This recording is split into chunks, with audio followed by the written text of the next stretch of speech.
تالاب میں ایک پتھر گرا، پانی میں ہلچل پیدا ہوئی اور لہریں دور کناروں سے ملنے لگیں۔ ساتھ ہی ایک درخت تھا۔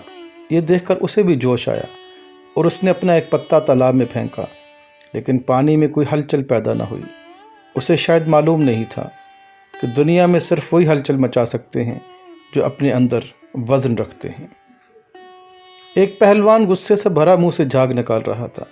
سامنے سے شیخ سعدی گزرے۔ پوچھا، یہ شخص اتنا برہم کیوں ہے؟ کسی نے جواب دیا، پہلوان کو ایک شخص تلخ بات کہہ کر چلا گیا ہے۔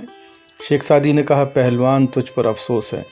تو 10 من کا پتھر تو آسانی سے اٹھا لیتا ہے، لیکن ایک بات کا بوجھ اٹھانے کی تاب نہیں رکھتا۔